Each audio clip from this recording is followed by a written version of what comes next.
Mic check 1 2 3 4 5.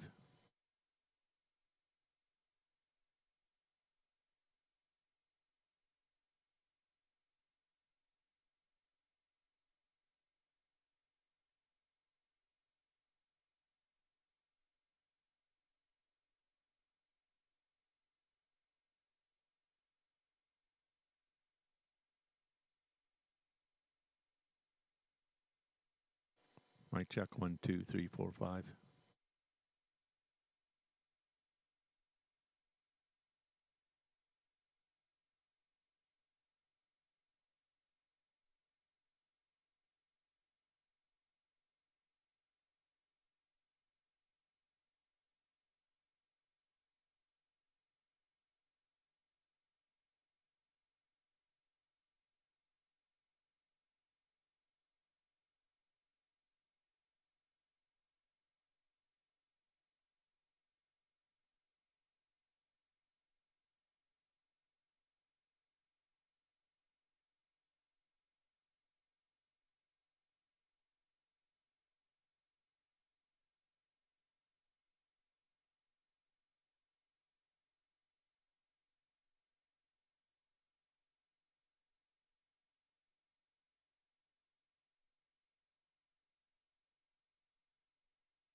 Okay, I just never saw that before.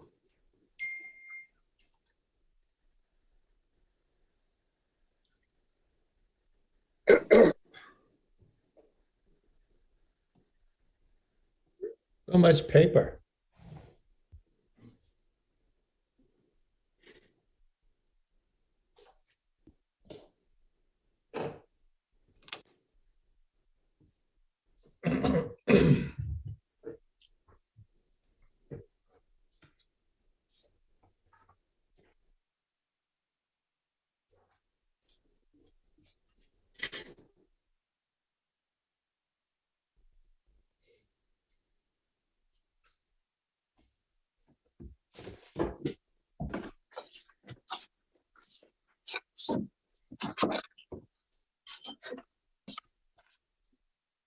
Here I am.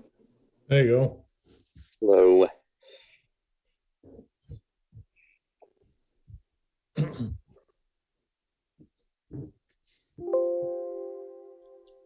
Are we good? Yep, so in the beginning of the meeting, you're gonna note the number of participants in attendance. And we have Okay, and how many? 10 attendees. All right. Okay.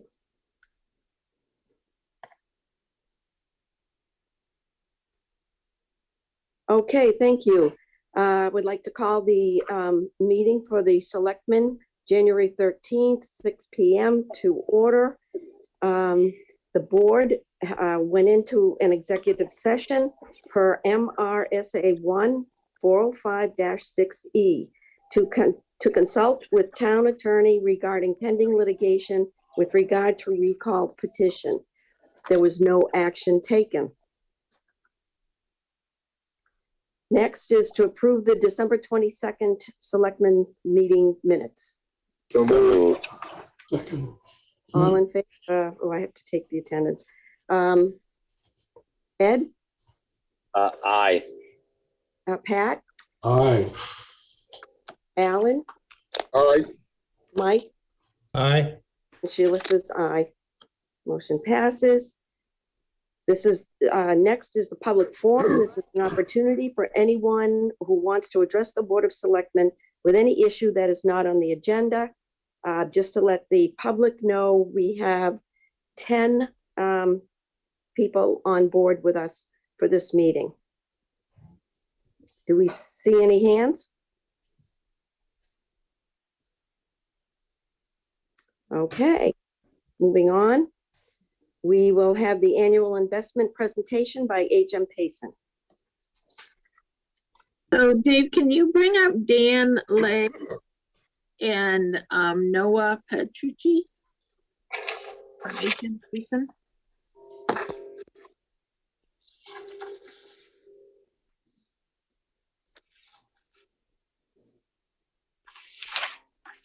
And Denise will come up as well.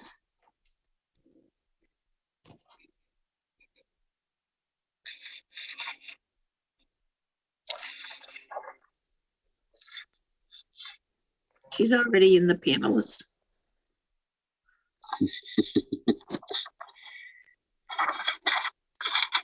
Okay, Lori, can you hear me? I can, Dan. Oh, good. Okay, good. And let's see. Whoever's hosting, can you allow us to share our screen?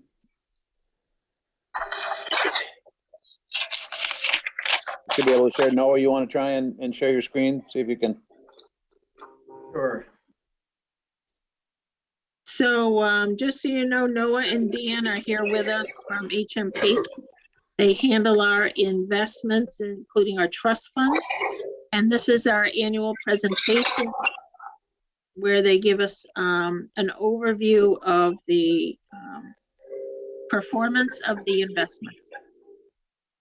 All right, good to see everyone tonight. Thanks for having us. As always, from time to time, Molly Reinfried has joined me, but tonight we've got Noah Petrucci, who works with me on the town of Kennebunkport on the portfolio side, and on the relationship management side. So I just want to introduce Noah to the council and to all the attendees here tonight. Noah, you want to give us a 30-second primer on your background? Sure. Good evening, everyone. It's a pleasure to be with you this evening. My background, well, I've been in the investment management industry for over 30 years. I'm a Massachusetts native. I've been with HM Payson now for almost 3 years. And my experience prior to HM Payson, well, actually HM Payson, I'm a portfolio manager, a relationship manager, and I also am a member of the research team. Prior to coming to HM Payson, I ran equity mutual funds for Lord Abbott and Columbia Threadneedle out of New York. Raised my kids as Red Sox and Patriots fans, so when the time came to come back to New England, I was ready. And here I am, and was very lucky to land at HM Payson. All right, Noah, if you want to step through the presentation, the floor is yours. Sure, thank you. So I'll walk through this presentation. I know we're in a virtual environment, but please feel free to interrupt me as I go along if you have questions. To the extent we can make this conversational, it's always better. So please feel free to interrupt me as I go along. Starting on page 1, this shows how the assets in the portfolio are arranged by asset class. The portfolio now is about 72, 73% equities, with the balance in cash and fixed income. That equity level is more or less neutral-ish relative to the policy weight. And way to think about that is the equity market right now, as I'm sure you're all aware, has had some very good years. It's a little bit elevated in terms of its valuation. So on the one hand, the market is not a cheap equity market, but that's balanced by the fact that there really is no other good alternative with which to grow over the long term. And that's very important because we want to protect the purchasing power of this portfolio over the long term. So we have a little bit of a balanced position on the equity front. We'll talk a little bit more about that as we go through.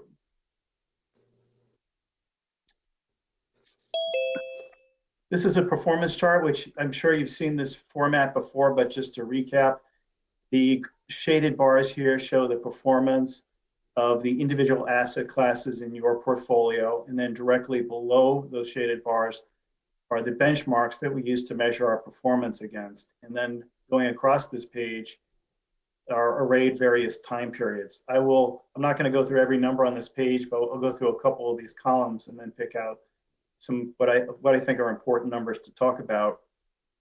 Starting with the fiscal year to date on July 1st, you can see that cash is really no surprise, is not earning much these days, 5 basis points. Same with fixed income. In fact, as I'm sure you're aware, with interest rates going up, that actually has a negative impact in bonds. So the bonds have declined a little bit in value, but not as much as our benchmark. The real driver of portfolio returns, and I know that Dan has talked about this in the past, is the equity part of your portfolio. And fiscal year to date, those equities are up here 8.44% versus the benchmark at 8.35%, for a total return since July 1st of 6.03 versus 5.73 for the benchmark. I should say this presentation is as of December 31st. If you look at the 1 year, it's very much the same story. I'll just focus on the equity numbers and the total return numbers from here. On a 1 year basis, the equities are up 24.7% versus 23.2%. So it's obviously been a very good time to be in the stock market, and we've actually outperformed relative to our benchmark. Most active managers did not outperform in 2021. So we had a very good year. It's very unusual to see these types of returns. So we've had a number of good years in the stock market. We've just cautioned that most likely going forward, we're probably not going to see these types of returns. But 2021 was certainly a very good market environment for equities. The 1 year performance of the total portfolio, given that equity performance was 17.3 versus 15.5 for the benchmark. And it's really a similar story when you look at the longer term performance. So if we go to 3 years, you can see that the equities here outperform by a little less than 200 basis points. The total return annualized for those 3 years is 18.3 versus 17%. And same story here at five years and since inception. The 5 year total return is 14.4 versus 12.3 for the benchmark. And since inception, 10.9% versus 9.6. So strong investment results and a very good year for the market and for your portfolio.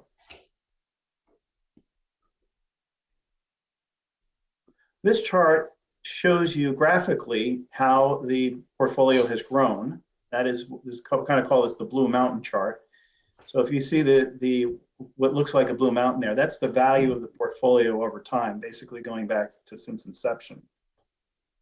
And you can see its growth. That red line that looks like a stair going down, that is the net investment in your portfolio. So on balance, whether money was coming in or out of the portfolio. As you can see, there's been a little bit of money that's come out here on a yearly basis. Fiscal year to date, we started at about $1.8 million. There's no net movement in and out of the portfolio.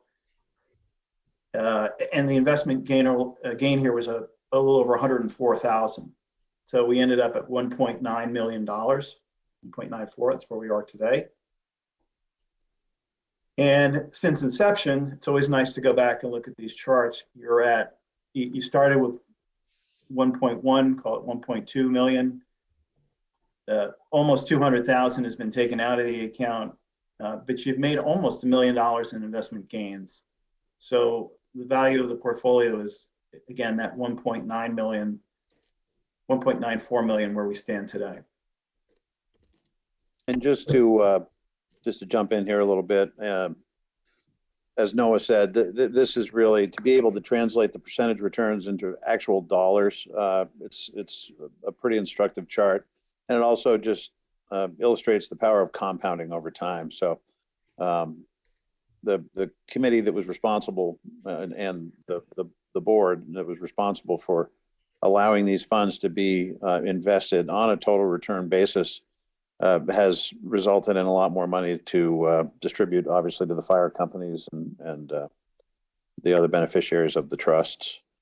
And Noah will talk about that soon. But again, the power of compounding has really put the town in a pretty good fiscal position for the beneficiaries of these trusts. What's your crystal ball going forward? Say. No, you want to take that, or you want me to take that? Sure, I can take it, and we can give you our thoughts. Boy, it would be really good to have a really good crystal ball. I'll tell you what our thought is, and we came into 2021 not really expecting a big return in the equity market, in all honesty. But what you saw during 2021 was that companies just really performed a lot better than what people expected. The earnings that companies in the S&P, the estimates for what companies in the S&P were expected to do in 2021 rose 30% during the year. And a big reason for that was pent-up demand. There's a lot of things we wanted to do but couldn't during COVID. And also, surprisingly, given the inflationary environment that we've seen recently, company margins, so how much they're making on each dollar that they're selling, expanded quite dramatically. However, if you think about the way we think about it going forward, and again, we invest, we try to really focus on the companies rather than making big market calls. But to the extent that we dive into this, from our point of view, it's hard to see that same level of pent-up demand in 2022 versus 2021. We think the economy is likely going to grow, but just not at that same level. And it'd be very hard, especially with labor costs increasing as they are now, for company margins to expand at a similar rate. So this is all to say, it's hard for us to see a similar surprise in terms of earnings upside in the market for 2022. At the same time, equity valuations, as we'll probably talk about a little bit, are on the expensive side. And we're, as you know, facing the prospect of higher interest rates. So all of this boils down to us being relatively cautious in 2022 versus 2021. We're not calling for a recession. We still see improvement from here, but we're really dialing back expectations, especially after what's been a phenomenal year for equity markets. Dan, I don't know if you want to add anything to that. Well, I mean, practically speaking, we've been wrong for a couple of years now. So for what that's worth, we're living in extraordinary times. And we really did. This is why you stay invested at that 70-75% level, because the market will invariably fool you. I mean, but the accommodations the Federal Reserve has allowed has driven the pent up demand that Noah talked about. Individual balance sheets are in really good shape. Company balance sheets are in really good shape. But as that accommodation is withdrawn, the demand that Noah was talking about is going to have to slacken. Now, on the inflation side of things, people are going to be paying more for everything. And they're going to be paying more for the things that don't really even get calculated into inflation. So we just had a 7% print on the inflation side, and that doesn't even include food and energy. We all know those costs have gone up dramatically. So the consumer is probably going to have a little less money to spend, but still, as a practical matter, there really is no competition for stocks, both on the ability of companies to pass through price increases to the end consumer, and also competition from the perspective of dividends. I mean, the 10-year treasury is still only kicking around at a 175. And, we have a lot of companies in the portfolio that are paying 2.5%, even 3% on the dividend side. So that's really the only place you can get any real income generation, together with the protection against inflation. So I personally would be happy with a mid to high single digit return this year in the portfolios, but I would have said the same thing last year, and look at what happened, 24, 25%. So I hope to be wrong again, but I think we can expect more muted returns going forward. But Lori's heard me say that a lot, and again, gratefully I've been wrong for the last few years, and as a result, the portfolio has done extraordinarily well because we've kept that core equity allocation. Thank you.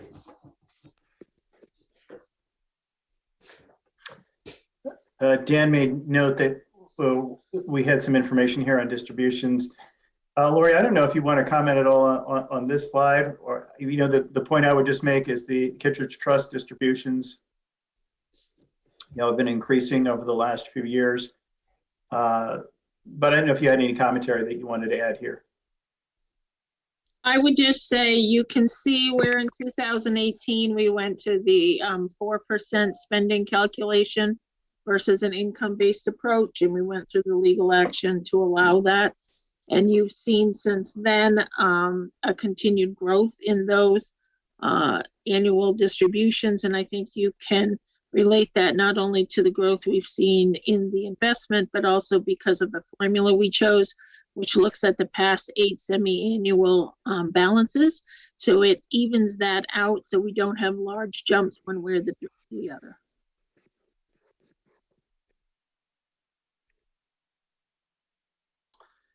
So what's the market value, though, at the end of 2021? The total portfolio? Yeah. It's this 1.9 million here. Well, that's the one. Okay, I'm with you. Yep. Great. And that's after your fees are taken out of the equation? That's correct. Thank you. I think they've done a heck of a job myself. Yeah. I would say so. Yeah, absolutely. Well, thank you for your feedback. We can dive right into what we've been doing and give that a little bit more detail. This page, page 5, is one of a few pages here that talk about how we manage the portfolio. And as we manage the portfolio by looking for companies that have good characteristics. So we're looking for companies that have good margins, cash flow, and the growth potential to put that cash flow back into future business. And we're trying to buy what those are called compounders, and we're trying to find those companies at reasonable valuations. And we particularly like companies that have enough cash flow that they have strong dividend policies. So they have a dividend and they're growing that dividend. So this page is a way that we kind of check up on those characteristics on the portfolio. If you look at the upper left-hand side here, you'll see some selected characteristics. You can see the price to earnings ratio of the portfolio here. So that's how much you're paying relative to the earnings of the companies that we're buying is lower than the S&P 500. So a little while ago, I mentioned that this is an expensive market, 21.5 times for the S&P 500 is above the median over time, which has been closer to 15, 16 times. So it's an expensive market, but we're finding companies that are less expensive than the market. And that's one of the ways that we believe that we're helping lower the risk in the portfolio. We also have the companies in the portfolio are paying out less of their cash in earnings to cover their dividends than those in the benchmark, and that's a good thing. Your dividends, you want them to be not a strain on your overall financial situation. So that's, to us, an attractive characteristic. The big one, however, I like to highlight is this return on invested capital. So the returns that the companies are making that we invest in are at over 10% here versus 8% for the S&P. That's a big difference. So we're investing in these companies that generate very good returns. And that all rolls up into what we call our V ratio, which is just a way of, you can see the definition up here on the right, looking at what you're getting for what you're paying. In the numerator, we take the return that we're getting and the dividend yield over the PE ratio of the portfolio. So how expensive the merchandise we're buying is. And you can see that a higher number here means we're getting more for less. And the portfolio here is in a better position in this metric relative to the market. In past, there's been a little bit more of a spread between those two, but we want to make sure that it's positive relative to the overall market. Another feature of our portfolio is that we don't invest in every sector and try to look like the benchmark. We only go where we can find these compounders. As you can see here on the left-hand side, there's a chart that shows where we are on a sector basis. The blue bars here are all the sectors in the S&P 500. The maroon bars are where your portfolio is invested. As you can see, we're really only in the top half of these sectors. We have nothing in utilities, materials, real estate, energy or staples at the moment. On the margin, we're looking in those areas a little bit, but the portfolio is really concentrated in these sectors. And why is that? Well, if you look over here on the right-hand side, you can see what the median return and margin is in those sectors. So again, if we're looking for companies that generate good returns and margins, they're going to be found in these green shaded areas, and that's essentially where your portfolio is positioned. And over here on the right, you can see the actual returns and margins we have in the portfolio, which are much higher than these numbers in the center. Good, great. It's a good year for everybody. Yeah, it certainly is. Yeah, it's been a very good year for equity investors. Here's the top 10 stocks in your portfolio. As I mentioned earlier, we really focus on trying to pick the companies that have the characteristics that we like, rather than trying to figure out the direction of the market. Alphabet, which is Google, is the biggest name in the portfolio. Berkshire Hathaway, which is Warren Buffett's investment vehicle, is the second largest. Berkshire Hathaway, you should think of that as a combination of a lot of different industries, like railroads and aerospace and banks, which were all sensitive to an improving economy, and it's definitely what we've seen over the last year or so.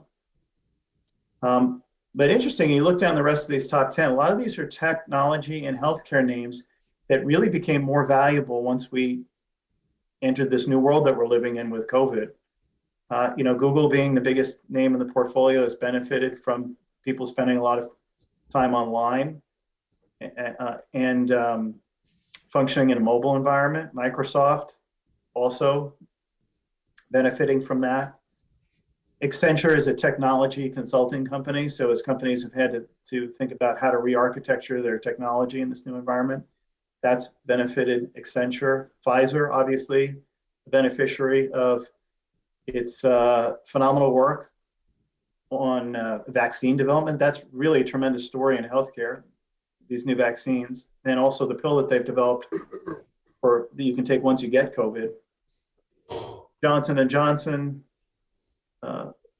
similar idea. Thermo Fisher Scientific makes tools that are used in drug discovery and vaccine development.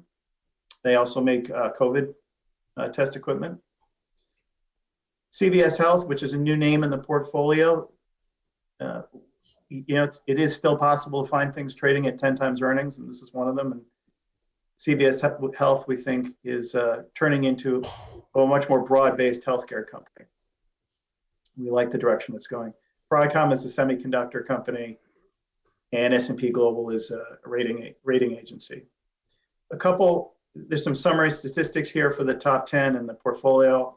I'll just mention a couple more statistics, and then I will stop there. If you look at, I mentioned dividend growth is something we like. If you look at the 5-year dividend growth for the portfolio here, it's almost twice as much. It's 10.7% versus 5.8% for the S&P 500. So we like companies that are growing their dividends. And historically, companies that have grown their dividends have done quite well. And also earnings, here you can see the earnings growth in the portfolio at 8.8% versus 4.6%. So this is all to say that we're very focused on, even in what we think is an expensive market, we think equities are still worthy of a sizable position because there really isn't much return elsewhere. But within that equity portfolio, we're really trying to find things that are less expensive and high quality. So why don't I stop there, and I don't know if Dan wants to tag on or if there are any questions. Yeah, I'll make one comment on when you look at the 5-year dividend growth. If you look at the top, EPS growth. If you look at the top 10 holdings, you've got annualized earnings per share growth of 11.3 versus 4.6 for the broader market. Again, using the S&P as a proxy. It's important to know that over time, these two categories, the 5-year dividend, the dividend growth and the earnings per share growth, dividends and earnings are really the only things that count in terms of total return over the long term. So that's why we focus a lot on the dividend growth, on the EPS growth, which comes from, again, high returns on capital and good durable economic margins. But as long as we've got above average dividend growth and earnings per share growth, the portfolio is going to do well over the long term. I mean, everybody knows we've got the standard deviation is plus or minus 20% in a given year. So it's great when the standard deviation works in your favor on the upside, but from time to time, we know we get these downdrafts. But longer term, these individual companies who grow their dividends and consistently grow their earnings, those are the ones that are going to outperform over the 5 and 10 year periods. Okay, thank you. Good year, thank you. Thank you for being a client. It was a very Helping good. us. Does anybody else have any questions or things? John Everett, you got your hand up? Sir, it's probably for Noah. In trying to, I'm the fire chief, by the way, in trying to plan for making a purchase out of, using the Kittredge fund, I guess to try to hone in a little bit on what we might expect is based on the history are we going to be able to, do you think, anticipate it looks like it's been going 2,000 to 3,000 since 2018 when the 4% change happened. Is that something that we can count on, or how volatile is that? I can over the next that. 5 years or so. Yeah, I can handle that, John. I mean, Sure. Lori mentioned earlier, and this is an important point. So we go back 4 years and we use 6-month time frame. So you got 8 data points, and that's designed to have that in place to be able to smooth the distributions. Again, so you're not going to have any big jumps, but you're not going to have any big declines either. And I haven't got it in front of me. What was the last distribution? And it was at 33,000 up from up from, say, was it 30 the year before that? 31. Yeah, I mean, absent a serious dislocation in the market, I think you can expect something in this vicinity over the next 5 years anyway, somewhere in that 30,000 plus range. Again, part of that is a function, even if you do have a downdraft in the market, since you've got these 8 data points, it's not going to impact the distribution, the annual distribution, as severely as it otherwise would if we were just operating on a single snapshot basis. Okay, perfect. Thank you. Yep. Denise? Please. Thanks. I did reach out to Jenny Robinson to see what our distribution will be this month. And she reported back that it will be just a slightly over 38,000. So that's almost a $4,000 difference, which I think is fantastic. It is. I like to dampen expectations, though. I don't want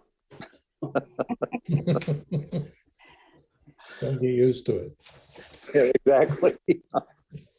Yeah, these returns have really been outsized. We've had some serious tailwinds, and it's been nice to be able to outperform in a market like this. We're very pleased with that. Generally, if you have a frothy market, we don't tend to capture 100% of the upside, so we're very pleased that we have. We tend to make sure that folks are protected on the downside. So that's kind of where we're at right now. We've trimmed some of our higher beta names, which is to say the ones with a little bit more volatility and that might be viewed as a little more expensive. And we've started to dip our toe in the water of the value end of the pool, if you will. So we're not de-risking from an asset allocation standpoint, but I think we're trying to maybe anticipate a little bit more volatility in the market and try and protect you from that going forward.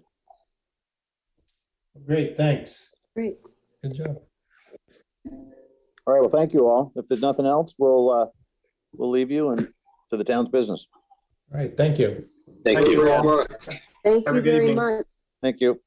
I need a motion to accept. Motion to accept the annual investment presentation. Second. And all in favor, Pat, Aye.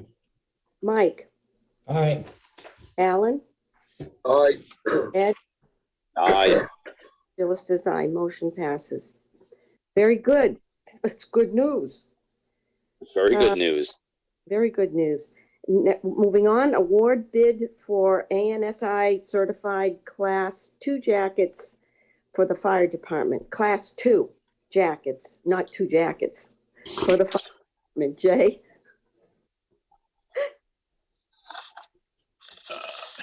Yeah, those are very expensive jackets if it was just 2 of them. I would think.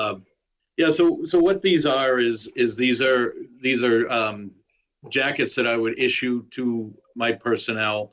Obviously, 2 starting with the people that respond the most, but it's a protection from visibility because they're high vis.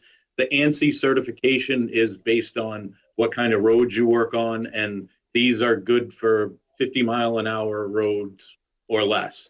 So we have the one little stretch on Route 9 that's 55, but our turnout gear, wearing all of it, protects us to that certification. But this is for going out on a call like tonight in the dark, that someone can have it on when they get out of their vehicle, so they're protected while they get their gear, stay out of the back of their car, because most people about half the department responds in their personal vehicle to the scene. But also it protects them out doing things in the weather. These have the zip out liner that we can put in and out for wintertime, doing traffic details, things like that. So these are not to go into structures, Jay? No, they are not. No, these are They should just last a long time then. Yes, we definitely should get. I think they'll be worn a lot based on going on calls.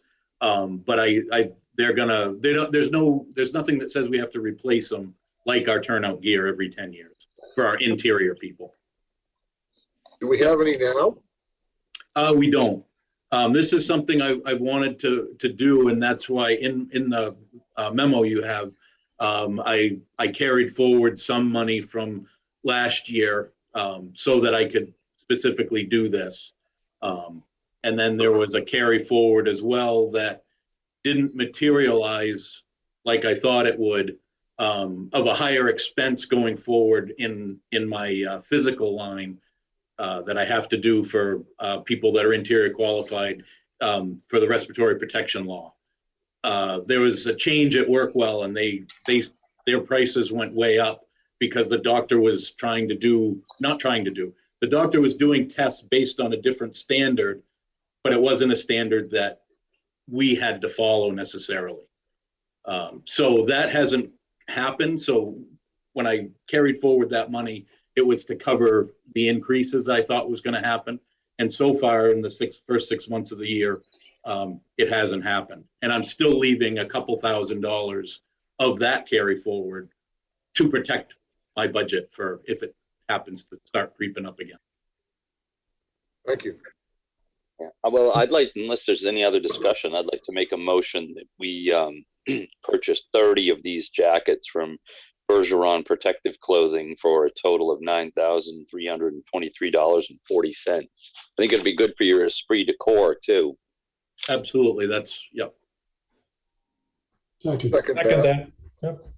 Okay, and we'll take a vote. Pat, Aye.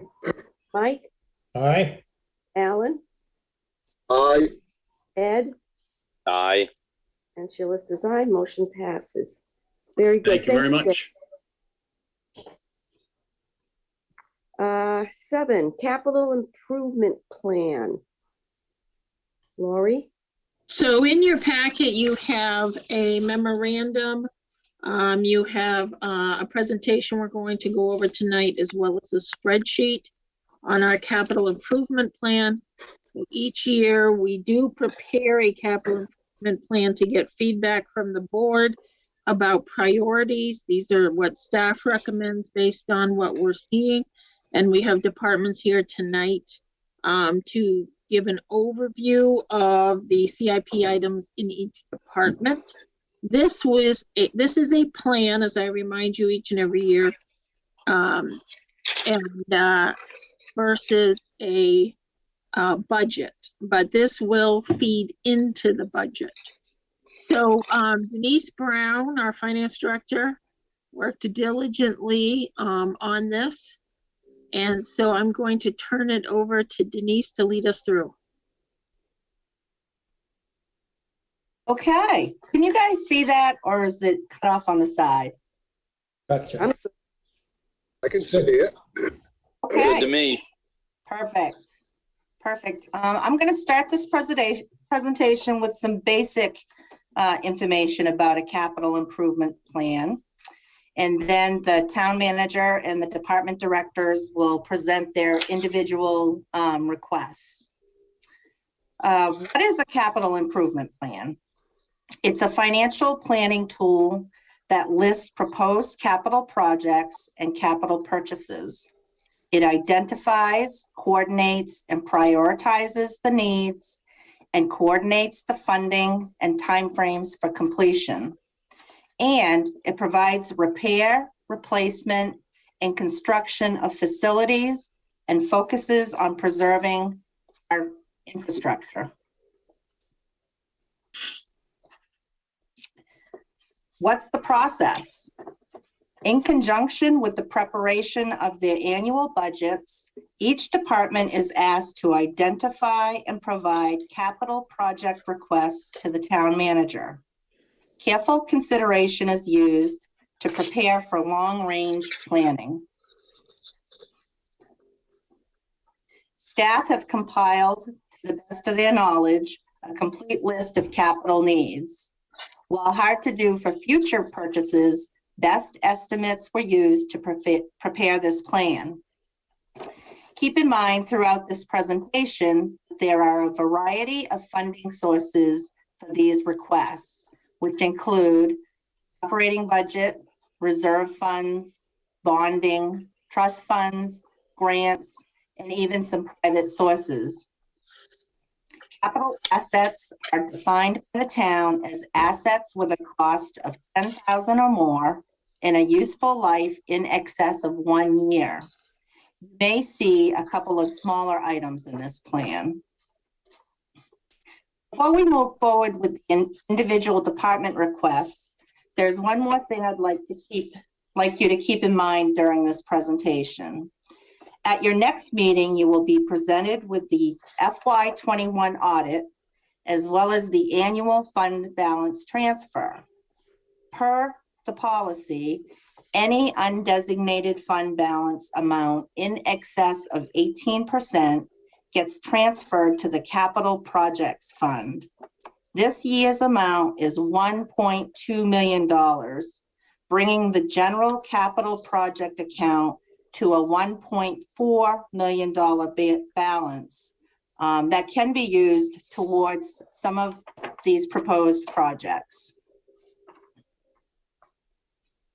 And I will call upon a manager, the first section here.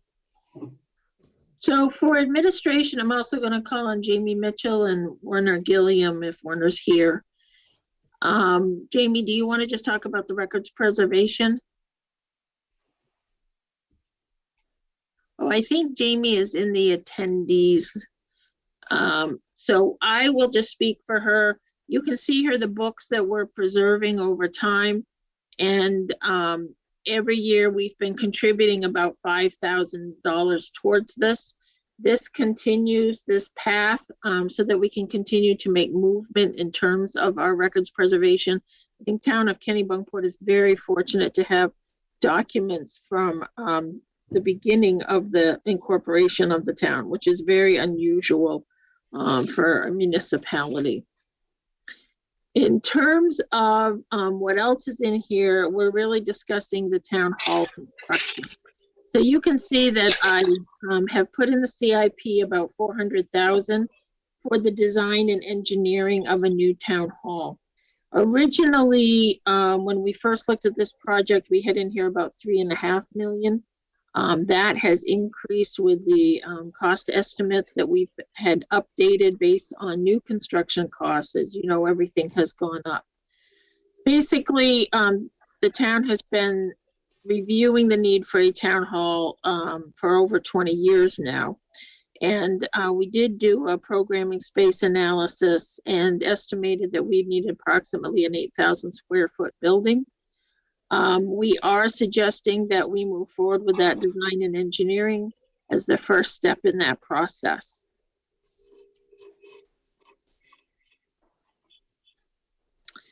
Part of the town hall project would also be required for to alleviate the need for meeting space in the village fire station. As the chief will talk about during his presentation, we have a need to build in additional room for equipment as well as for staffing for overnight. And so what you'll see here is a timeline for the town hall that we are projecting. If we begin in FY23 with budget design and engineering, that we could be looking at maybe the summer of 2025 with actually moving into the town hall. We would align that with budget design and engineering on the village fire station so that then we can move the meeting space over to the town hall and complete construction of the fire space in spring 2026. Werner, do you have anything to add to that? No, I think that's that's a good description, Lori, that you gave. I think it's for folks, it's important to know that when we get the square footage calcs there, keeping in mind that quite a bit of that is dealing with the meeting space that we would typically be using from from the fire department. Keeping in mind too, the town has gone through a couple different iterations and studies where a new town hall has been brought up in the past. So as you all know, we've looked at you looked at the village parcel, and so this particular design is situated to take advantage of the road frontage right there on North Street for this proposed facility.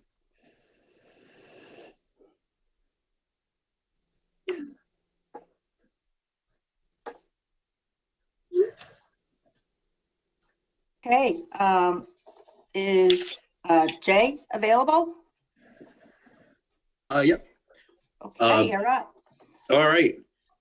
So, like Lori was saying, we put some money in there in FY25 kind of as a placeholder for right now to align with that.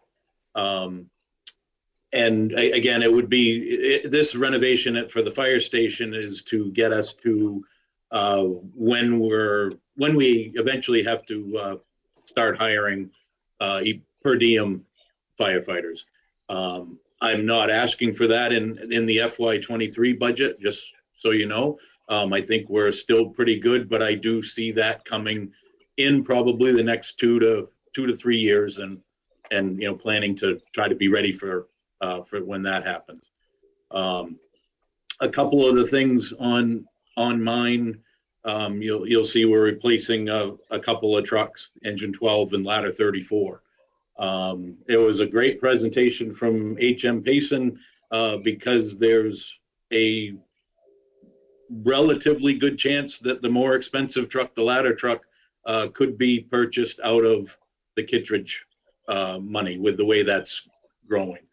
And then where you graciously put the money into my reserve account, there'd be plenty there to replace engine 12 and keep us going in the right direction for when we look down into FY32 to replace one of the next vehicles. There's a couple that are bunched up. I'm gonna try to maybe stretch them out a little bit, but be planning for their replacement as well. And then there's some other things in there that are a normal every year, but it's capital because of its expense. The 20,000, which goes up over the years a little bit. Those are my eight or so sets of gear I need to buy, the turnout gear that I need to buy every year for my interior firefighters. I do need to replace it for them every 10 years. In FY23, replacing this brush truck, that's gonna move us from having 3 brush trucks down to 2. If you recall, a couple of years ago when I bought one, I bought a new tank and pump unit to go in the back of it. This time I don't have to because I have that same type of tank and pump unit in it that I can slide into the new truck. So we don't have that expense as well. And then there's also the capital, the apparatus accounts where you put money in annually, so it's not such a huge hit. We do the same for when we need to replace our self-contained breathing apparatus. That'll be where this is year 4, FY23 is year 4 out of 8.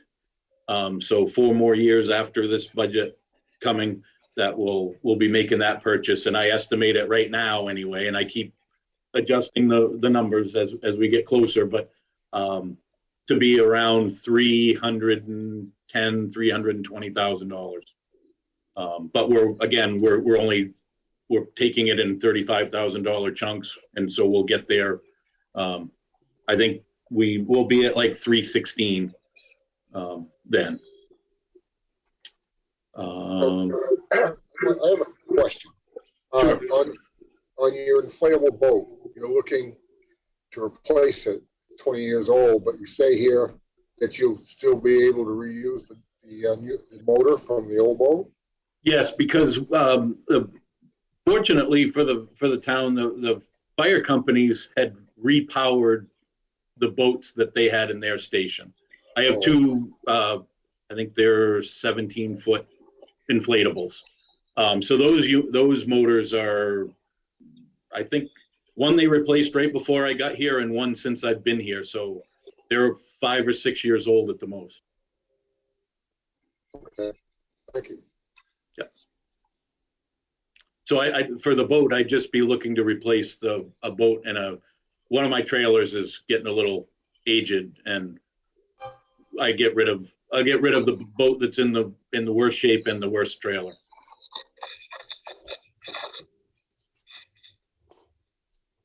Any other questions for Jay? Nope. Good. Okay, thanks, Jay. Is Stephanie Thank you. available? I sure am. Hello, everyone. Good evening. Stephanie?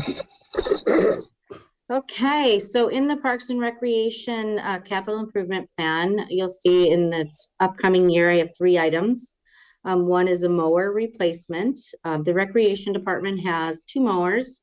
One is used for Parsons Field and one is used for the disc golf course, which has some very rough terrain up there, and the mower does take a beating. The mower that we use currently is probably at least 15 years old or more. So we're looking to replace it. The new mower would then be used for Parsons Field. We would move the newer of our old mowers to the disc golf course and then surplus the oldest one. 15,000 is what I have put in the plan, which should get us a great mower. The other item we have here is the Firefighters Park paving.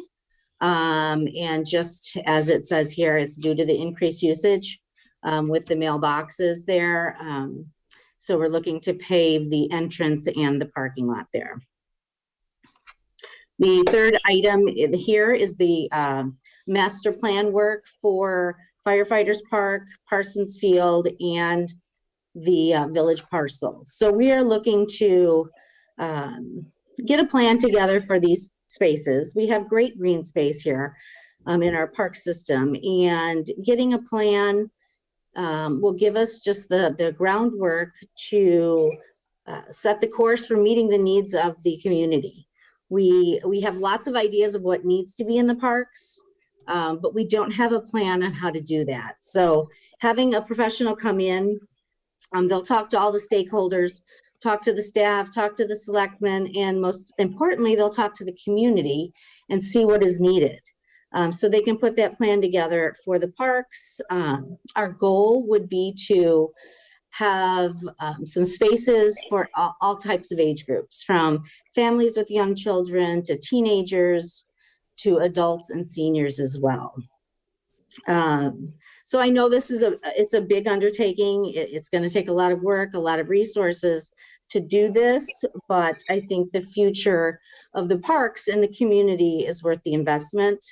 And then you'll see in the subsequent 3 years, we have some money set aside to then start doing the work in the parks. And then the last item I have in here is the replacement of the bus. Our recreation bus is a 2015. Typical lifespan on a bus is 8 years. The last couple of years, it hasn't had much use, and we do keep it in the garage, which can extend the life of it. So I have extended that to 10 years, and so would like to get that replaced in fiscal year 2025. I would be happy to take any questions. Thank you, Stephanie. Next, I'm going to call upon the town manager again. Is Lori available? Yes. So this is our peers budget, and you can see that we do have some small items relative to Cape Porpoise Pier, but the largest being our Cape Porpoise Pier replacement and bait shed, which is a $2.7 million project. We have there noted on the side, that we will have a town funds, and some of those that we have already put away in reserve funding. And we have received preliminary nod that we should be receiving a $1.9 million EDA grant, as well as a $500,000 CHIP grant. We have not received formal notification on the EDA grant, so keep your fingers crossed. But our plan would be to finish the design and engineering this year and start construction in winter of 22-23. So you can see here in the next picture, the placement of where our Cape Porpoise Pier and project is. And I think this is a good example of a large project that will cost a great deal of money, but we are in hopes that we will get some grant funding to assist with that. So it's not all coming from property taxes at the local level. Here is the design. This is the preliminary design. You can see that everything in dark is new. So we are planning to keep the main pier as it exists now, but widen it out and then lengthen it with some new floats on one end and replace floats at the current end, as well as replace the bait shed and increase that in terms of height and capacity to include a harbor master's office. It'll also include replacement of our fuel tanks and movement of those so that we can fuel both recreational boats and commercial boats there. So it really increase the capacity for traffic at the floats. Wow. We also have some Chowder House repairs, and I believe Chris Simeone is here. And, as part of the Cape Porpoise Pier property, we do own the Chowder House, and it's been a while since the town has put any real repairs in that. And I did ask Chris and his crew to give it an overview, and I'll let Chris take you through what they see are some of the challenges. Yeah. Hi, how's everyone doing tonight? Good, Chris. Yeah, so based on the concerns that we had about there being some water intrusion down at the Chowder House, we did go down and take a look at that. Because I think as with any project, when you hear water intrusion, there's always concerns that perhaps there might be some more underlying damage that we're not aware of. So we did go down, we took a look at it through some less intrusive methods. And what we did conclude is that, we needed to replace the exterior dining room door, both the bathroom doors.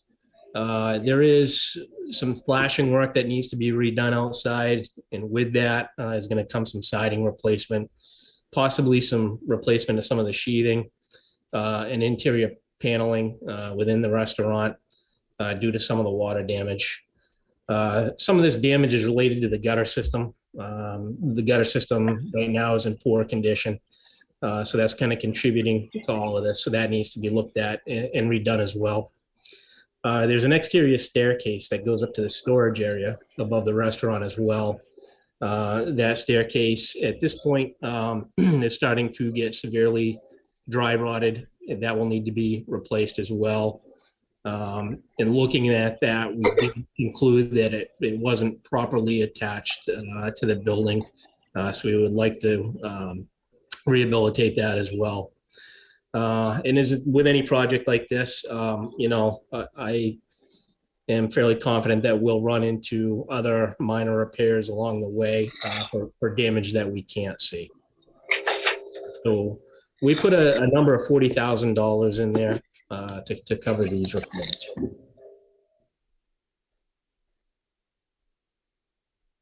Okay. Chris, any questions for Chris on that? Nope. Okay, is Chief Sanford available? Good evening, everybody. Chief. Chief. Our list kind of sticks with the same equipment that we usually come to you folks for. Is unfortunately this year I got to replace a couple of cruisers with some high mileage. I did get a surprise when we had our sprinkler system replaced. The feds have mandated that any fire suppression systems that contain glycol or antifreeze, as our common folks know, needs to be replaced with a safer fluid in case it does become into use, and then firefighters have to enter the building. That is a costly replacement, and I have a huge glycol system in the police department, and that has to be completed by the end of August of this year coming up. So that was kind of something that we were unaware of. The HVA system in the police department is original to the original building before any add-ons were put onto the building. And it is so old. I think I've been here 11 years, and every year I've had to put in at a minimum probably $4,000 just to keep it operating. And it's hurt me twice because it's caused flooding issues in the attic because of frozen pipes. And they've been huge insurance issues. So That system has to be replaced to fit the bigger needs of the bigger building. And then later on down the road, in years 24, 25, 26, and 27, it's the normal rotation of cruisers. And in a couple of years, I have to replace all the sidearms and holsters that the officers carry on duty.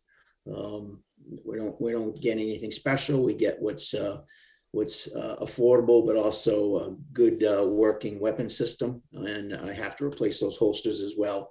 They'll be 12 or 13 years old by then. And, the standard is usually 10 years to replace those weapons. That's all I have. Thanks, Chief. Thank you. Hey, is Chris available to come back? I am. Okay. So what you're looking at here is kind of a 5-year tentative capital plan for public works. We put this together looking ahead at, both our infrastructure needs as well as our capital equipment needs. And a lot of this came out of the evaluation of the current capital equipment and, a lot of input from the town mechanic on the condition of the vehicles that we currently have. So for the coming year, we're looking at about $472,000 of road work, which would consist of Old Cape Road, Stone Road, Belgrade Avenue, Beechwood Avenue, from the bridge out to Route 9, and half of Oak Ridge Road. We had about another $80,000 in there for sidewalk work. We do need to do something with the sidewalk down on Pearl Street. That is beginning to show its age. The pavement's in poor condition. And we also have some water drainage issues there that we believe we can resolve with repairing the sidewalk. We're also looking to replace the 2011 International this year. Unfortunately, hyperinflation is at this point affecting everybody. The figure that we got back on a new single axle 5-ton truck was $236,000. And that would be the complete truck setup with the plow, the wing plow, as well as the body. And we're also looking to replace the 2009 Ford F-350 2x4 two-wheel drive truck. As you'll recall, back this past fall, the old 2004 International, we weren't able to do anything with, but no longer passed inspection, and that did go off to auction, as well as the old half-ton pickup. Unfortunately, that had succumbed to rust issues as well. The frame was completely rotted on it, and that went off to auction as well. So currently, right now, we are actually down a pickup truck. So our intention was to hold on to the 2009 F-350 to replace the half-ton pickup that we are down now, and replace that with a new four-wheel drive 1-ton pickup with a plow. The 2011 International, we're starting to see the early signs of rust and rot with the truck frame on that as well. The early indication is the frame is kind of composed of C channels that are sandwiched together. And once those C channels start to spread apart and separate, that's when we know we have some pervasive rust in there. And we feel that truck is going to be in a condition in 2 years where that'll no longer pass the state inspection. Due to the lead times right now, we've already been told there will be an 18-month minimum lead time on a new truck. So given that information, the current 2011 International is going to have to stay in service for at least 2 more winters. We feel that we can get through the next 2 winters with it, but that truck frame will be in the same condition as the one that we just disposed of at auction. So that is what we're looking at for FY23. Does anybody have any questions? That's a lot. It is. Trucks aren't cheap. Thank you. Any questions?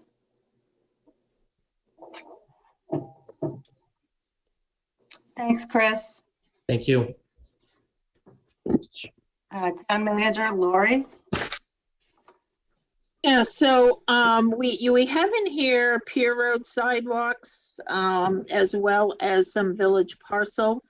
And what I'm going to do is ask Eric LaBelle to go over that. As you know, we did back in 2013 some preliminary engineering on Pier Road near the causeway in terms of elevating the road because we're continuing flooding there. And so we have asked for updated numbers on both construction and engineering on that, which we have included in the plan. And we also have received some additional new costs on the village parcel. So I'll turn this piece over to Eric. So back in the fall, we wanted to reevaluate the feasibility of whether we needed a pump station at Village Parcel. And that was part of the original design.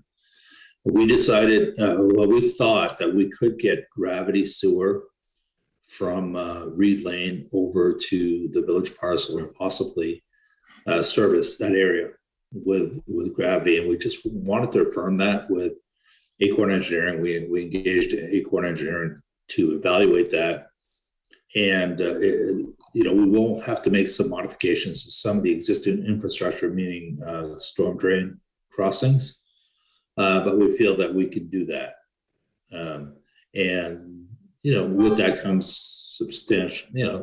substantial savings. So they've affirmed that. We've asked them to actually modify their design, or the original design, I should say, and to go forward with that. So we felt that there was approximately about $500,000 worth of savings in doing so. So you'll see village parcel infrastructure for town hall. So we have aligned that with the construction of town hall. And we have about $500,000 that the town would absorb as part of the infrastructure needs to get to the town hall site is what we're estimating. We have kept additional numbers in the future in an FY26 to extend the infrastructure further in the site. And we would be looking for private investment to make that happen. Eric, do you want to talk about Pier Road? The Pier Road, we're trying to establish what the appropriate elevation will be for us to raise that road.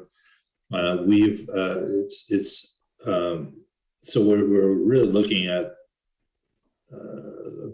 20 or 30 years out, roughly, to be able to maintain that approach there. We're looking at possibly 3 to 5 feet of elevation rise for sea elevation rise, and we've asked Woody Curran to actually reevaluate those costs and what would be involved in doing so. Obviously, we can't look too far in the future as to the crystal ball, but the impacts are substantial if depending on what those rises are. So we're trying to establish and maintain access to that pier and the infrastructure that's on that side. You can also see that we've put 50% grant, 50% bond. That is based in the hope that we could access some of that transportation infrastructure money through the American Rescue Plan. This is a project that certainly would hit the sea level climate change, check those boxes. But that would be, a hope that we could engage some of that federal and state money. Not known at this time, but in order to even have a shot at that, we'd really need to do the engineering and design at this point to move forward. Any questions for Eric on either one of those? No, I just have a comment. If we don't do this, there's not a lot of sense in doing a pier. I mean, we've got to be able to have our fishermen be able to get to the pier. And if that thing is flooded, the majority of the time they can't get there. So I think they got to go hand in hand. Good point.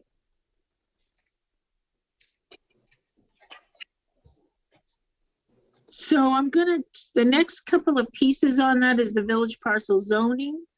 And the comp plan development, and I'm gonna ask Werner to speak to those.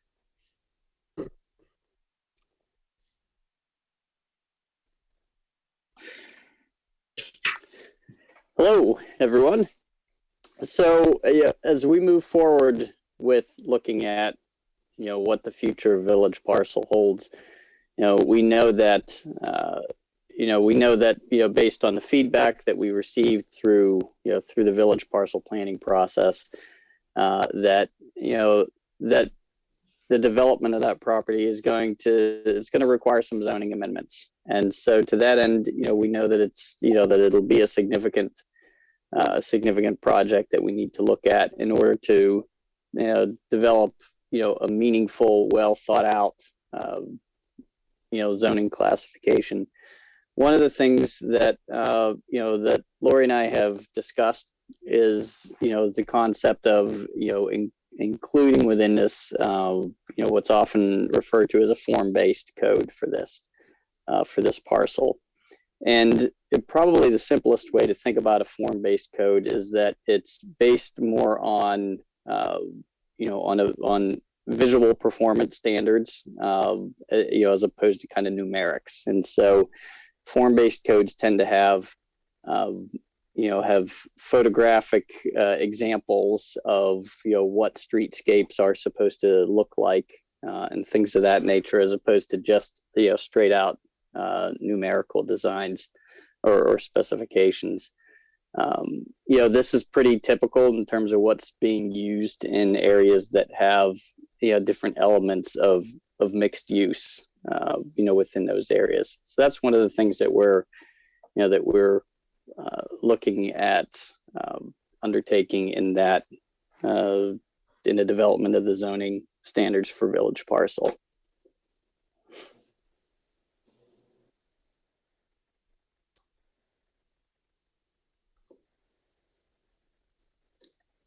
So the other piece of it, I'll speak a little bit to. We also have some funds allocated in here, just in terms of talking about the town's comprehensive plan. So as you all know, we had a little bit of a hiatus related to COVID. Whenever we kind of shut everything down, and then restarted. And what we're recognizing is that our comp plan process is taking a bit longer than anticipated. It's also going to require us going back and updating a lot of the information that had previously been developed. And so we're looking to have some additional funds there to be able to update a lot of that information and keep the process moving forward. At this point, we are anticipating that and planning to bring that comp plan forward for the November warrant.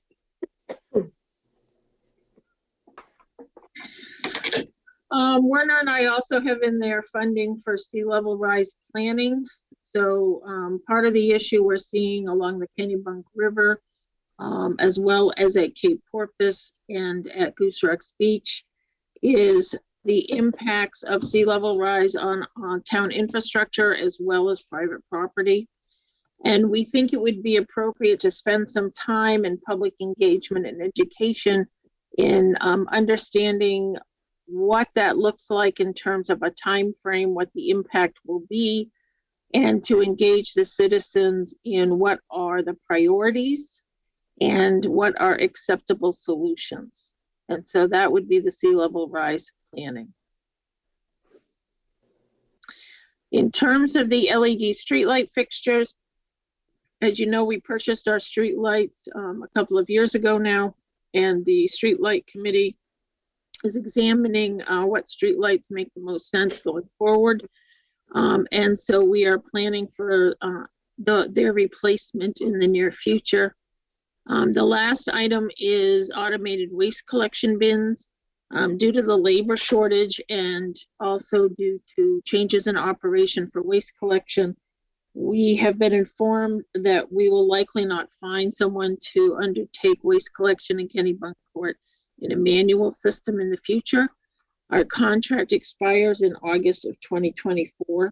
And so we would need to be investing, which I estimate is about 250,000 in automated recycling and waste bins that we would need to distribute throughout town. So I have a question on that. Okay. Right now we're with one particular company picking up our trash. Say if we went with somebody else, with these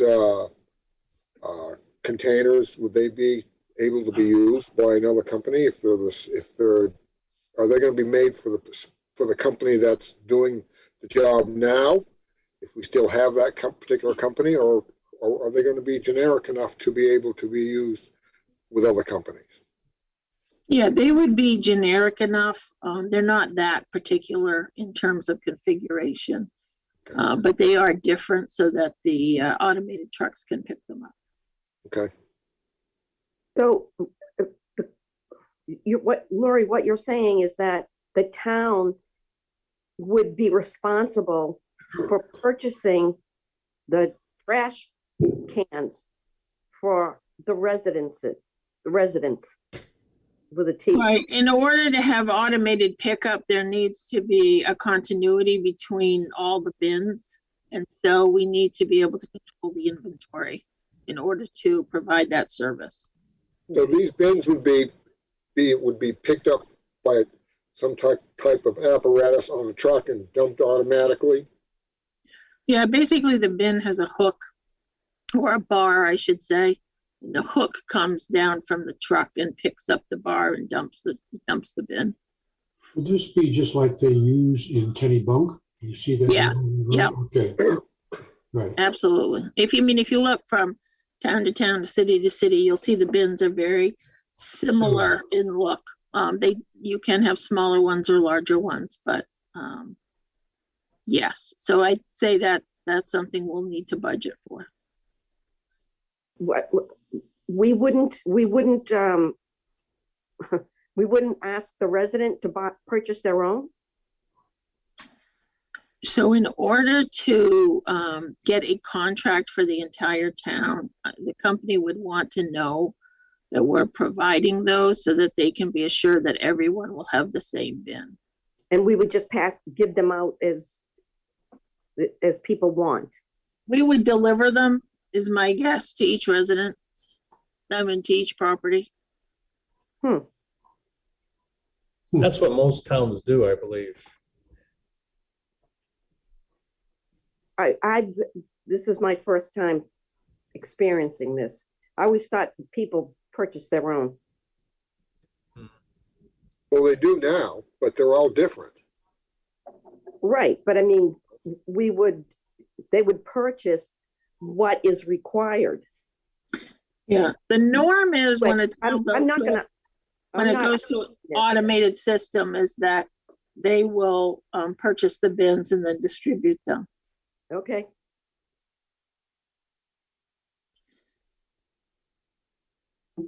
Thank you, Lori. Eric, are you available next? Yes. Just on, if you don't mind, my just chiming in on the bins is that they do require that each resident has its own bin and has a serial number assigned to that bin. So it is a management piece that we have to manage the bins. Yeah, but okay. So purchasing them individually is really not an option because we need to understand whose bin is going where. Okay. Chris, are you or Eric going to do wastewater? I can take care of that. So as everyone's aware, we're off to a pretty good start. Taking care of the 3 pump stations right now that we're currently going to be taking care of, as well as the presses and the rehabilitation of the clarifiers. But I would just like to remind everybody that we still have several more pump stations that are of the same age with the same mileage on them. So we still need to look forward to taking care of and replacing these pump stations as well. So we're looking, at least for FY23, to complete the engineering for the design of 3 more pump stations that include Ocean Avenue, Turbot's Creek, and South Main Street. These 3 pump stations are critical and are 3 of our oldest pump stations as well. So this is something that we need to be looking at in the very near future. At the plant, we do have 2 mixers that are in the anoxic zone in our aeration basins. The 2 mixers that we have now are currently in excess of 20 years old. They are well beyond their life expectancy. These 2 mixers live in a very harsh environment. They're submerged all day long, 24 hours a day, 7 days a week, and they run continuously. They require a lot of maintenance, and usually they have to be pulled from the tanks and completely gone through at least once a year. They've been problematic for us. 2 years ago, we did have to have the gear drive and one of them rebuilt to the tune of about $7,500. And the other mixer right now is starting to give us the same symptoms of the mixer that we did repair 2 years ago. The design makes it tough because of the environment they live in. There is a newer current design now where the gearbox and the motor is not submerged.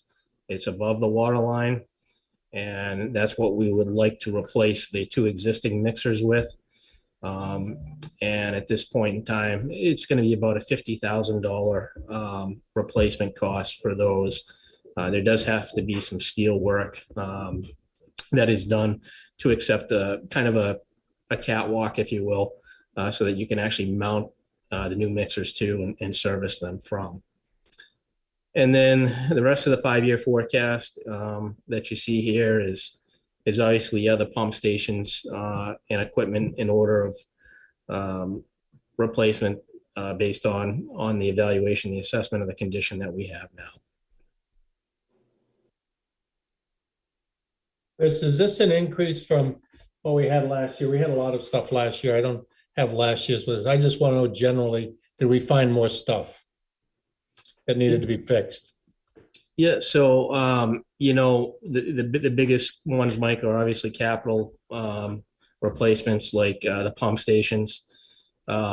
This year, we're looking at really money for the engineering for the 3 next pump stations that need to be completed, and then the problematic mixers. You know, all totaled up, you know, if we're looking at $50,000 to replace the mixers, yeah.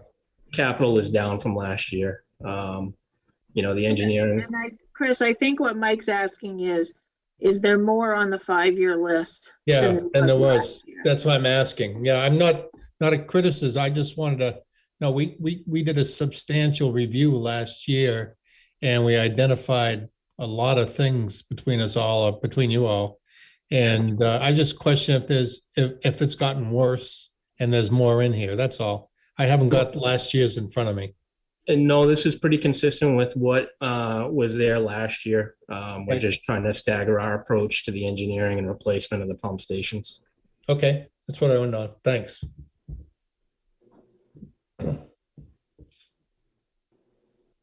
Thanks, Chris. Thank you. Okay, we have a couple of pie charts. This is the 5-year plan by department. You can see that wastewater and special projects makes up almost half of the total cost by department.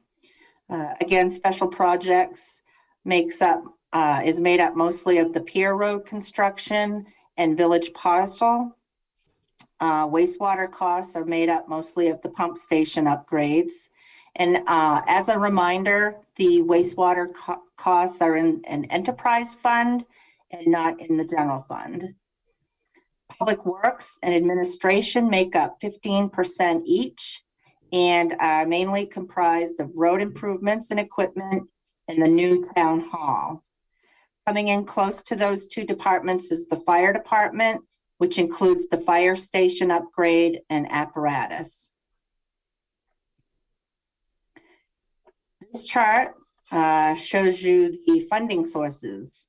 Clearly, the largest source of funding is through bonds, and is mainly comprised of the new town hall and fire station upgrades, as well as village parcel. The dollar amounts in these categories can change with time, as staff are always looking for creative ways to pay for projects. Private funding, grants, and trust fund sources decrease the amount of money the taxpayers have to use to pay for these capital expenses. This chart shows you the type of capital, and you can see that infrastructure clearly makes up the majority of the plan.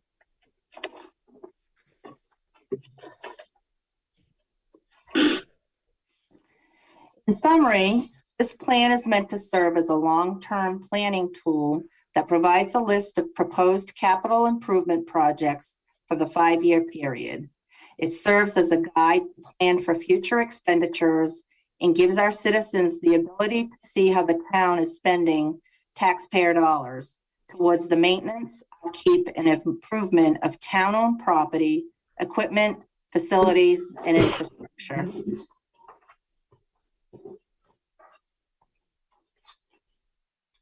That concludes the PowerPoint. It was a nice presentation. Great job. Much, Yeah. much appreciated. Now the real work, Yeah. begins. Yeah.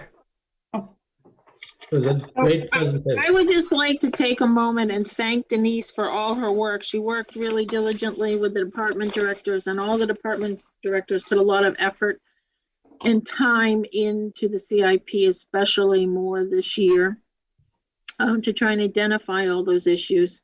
And Denise did a great job compiling that. That's something normally I would have taken on, and she put together the presentation, and I think she really brought it all together, and I appreciate that effort. You did a great job. She Absolutely. nailed it. Absolutely. But this is the time when we're looking for feedback from you. Right. You got it. We got it. This is when the work begins. Yes. But do you have any reactions, any thoughts about the CIP plan, things that you think are priorities? Well, I'd certainly like to see us, and it's obviously it's in the plan to go forward with village parcel. Get some infrastructure in the ground over there. Yeah, and I think that getting the pier done is critical to us for our lobstering industry here and everything else that we have. And like I say about the causeway, it's underwater increasingly, and we need to have a way for the fishermen to get there. So I think that's a priority. The other thing is I feel very strongly that we've kicked the can down the road for too many years on the town hall.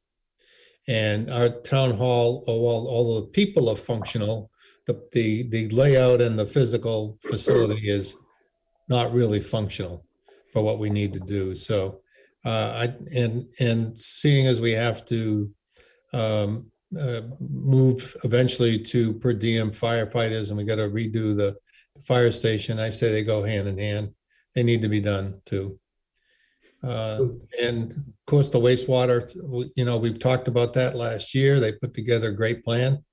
And I think that that's another one that the can was kicked down the road for way too long. And we've got to straighten that out as well. So I think the infrastructure stuff is critical. It is. And the town hall is the one, the longer we stay in the current building, the more the maintenance cost is going to creep up, and that just erodes from the ultimate solution for the problem. So sooner for the town hall, probably the better.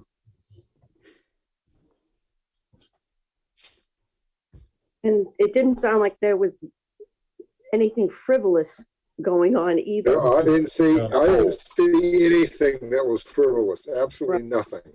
Right. No. It's all definitely needed. Yeah. Yep. If we don't take care of it, we'll be back in the dark ages. Right. All right. Before you move on, we did also invite the budget committee to the meeting in case they had any comments or feedback. And I think David James did have his hand up.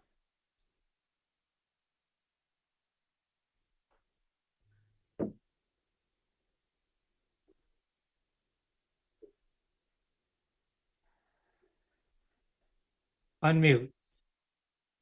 Hello, Hey. David.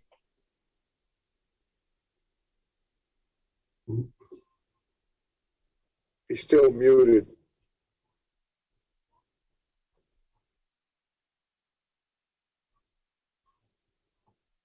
Unmute. There you are. You're good, Dave. Okay.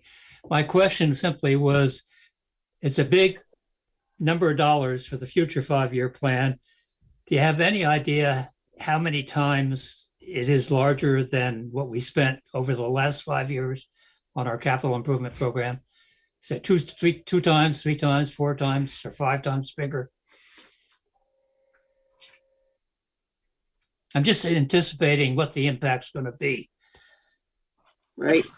So certainly in terms of the impact on the property tax rate, that's something we would need to weigh heavily, especially bonds can have that. And so as part of the budget process, we will discuss that.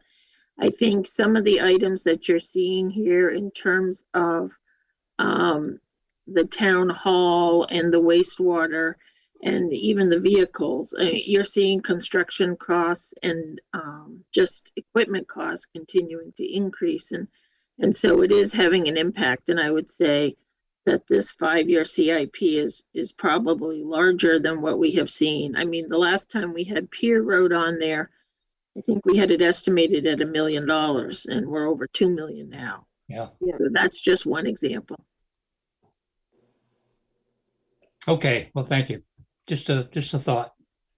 Dave, I just want to say that again, what I really think has happened is, in addition to the inflation that Lori has talked about, is that we have delayed so many things over the years, and it's catching up to us, especially at wastewater and so forth, and now we have the added, whether you believe it's man-made or natural, we have climate, we have sea rise.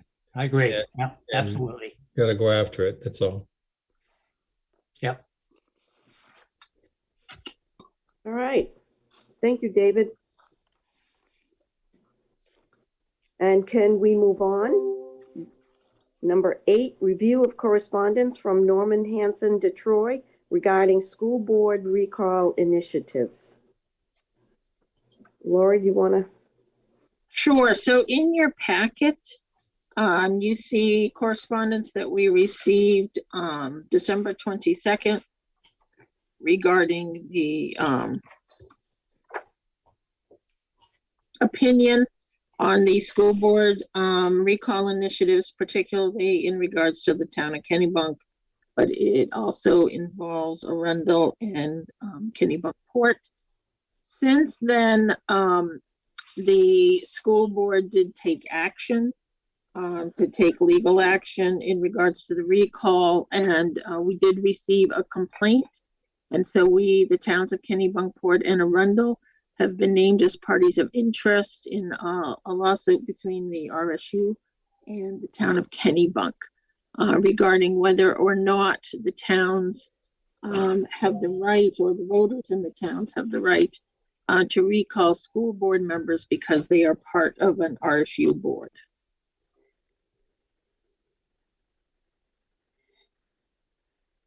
Okay, and what we have to decide, I think, Lori, what we need you to explain is how we're involved. So as a party of interest, we are part of the suit. And although Kennebunk is the only one currently with a petition engaged in a recall, the complaint does say that they want whatever action the court takes to also govern recalls in Arundel and Kennebunkport as well. And so currently the opinion that the board had received was that our ordinance does allow for a recall of any elected official. And so if the RSU and their attorney were successful, it would mean that it could impact our ordinance and the ability to have a recall election. So we have to be careful about having that opportunity taken away from us. We need to defend our ordinances. Yes. Yeah. In fact, I would like to make a motion to that effect that we hire counsel to defend the town and its ordinances, because, you know, if we allow this to go unchallenged, we will, you know, forfeit any rights we have in the future. While we currently have no recalls or anything in the works, we certainly need to protect our interest as a community, both today and in the future. I agree. Yeah, I would second that that motion. That we do that, that we get legal counsel to protect us as well for the future. Correct. Yeah. Protect our ordinance. Okay. Any more discussion? The motion is to, Ed, your motion? My motion is to hire counsel to defend the town and its ordinance. Against the, against the RSU. I think this, frankly, I find this to be, you know, very upsetting and a very dangerous precedent, where a board that is elected to spend the money to educate our children is now taking it upon itself to spend part of that money to fight the three communities that sent them there. And not only that, they're trying not to have any accountability. Well, they're trying to usurp our authority is what they're trying to do. Not only ours in Kennebunkport, but Arundel's and Kennebunks as well. So yes, that's my motion and I stand by it. Yeah. And Mike, you second. So I'll take a roll. Pat? Aye. Mike? Aye.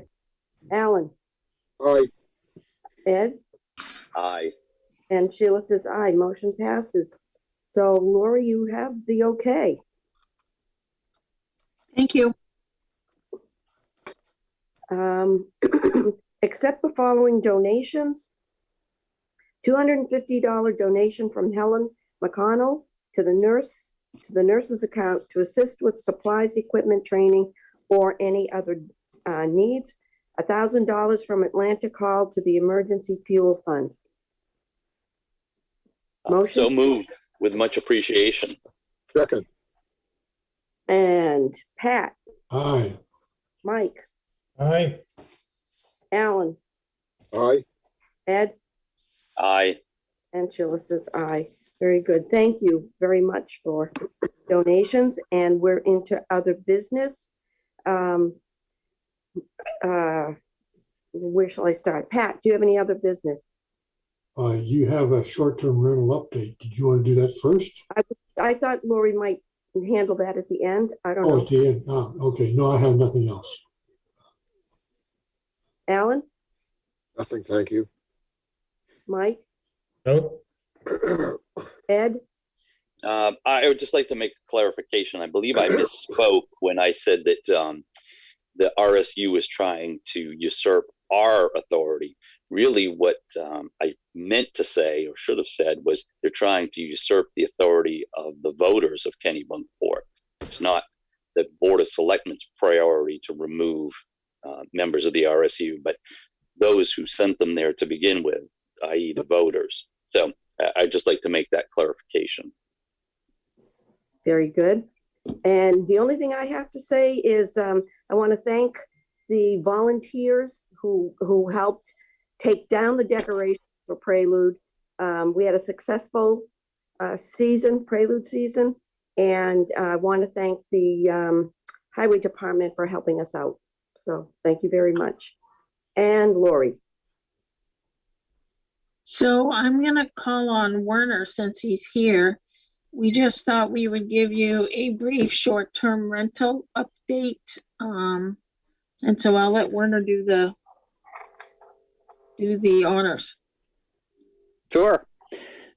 So as you all saw from the memo, we're a little over 400 applications that have come in for the short-term rental ordinance.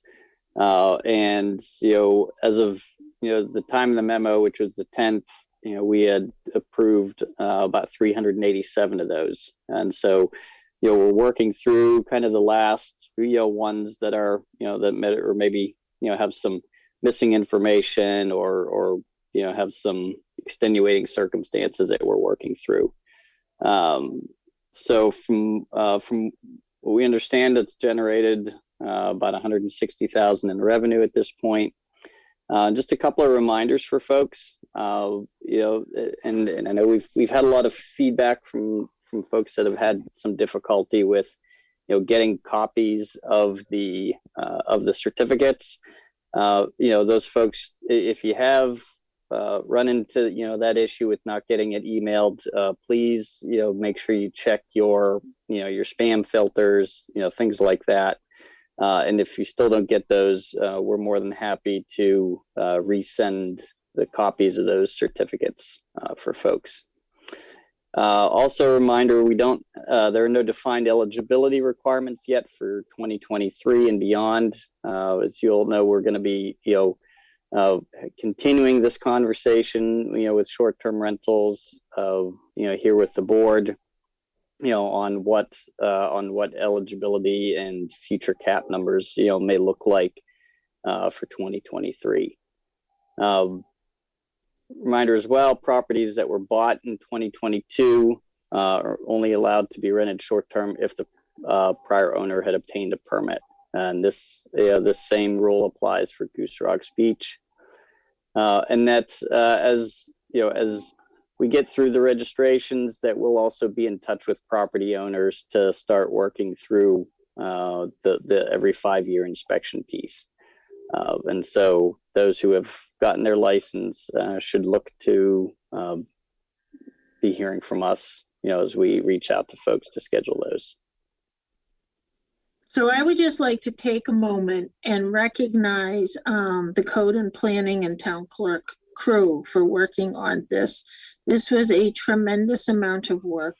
The ordinance itself was quite a task, but then the implementation of it and outreach was just tremendous, as well as working through the implementation with the software company. And I can't thank the crew enough. And this was all on top of an extremely busy building year. And I sent you recently our building numbers for the calendar year 2021. And it is amazing the amount of work that has flowed through that office. And poor Eli started, I think, 1 week, and the next week we had him answering phones about the short-term rental ordinance. But everybody, I mean, to have the number of license registrations we did and to have so few come in after the fact is really a testament to the work that they did. And we thank them.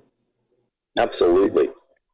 They're always hard workers in a way, no matter what. They're always busy, and they do a great job. I also think we should thank the short-term renters for the cooperation that they gave us too. Absolutely. They really did. Yeah. They gave us and the input we got. And the input, yeah. We got a lot of good. Yeah, we did. We got a lot of good help.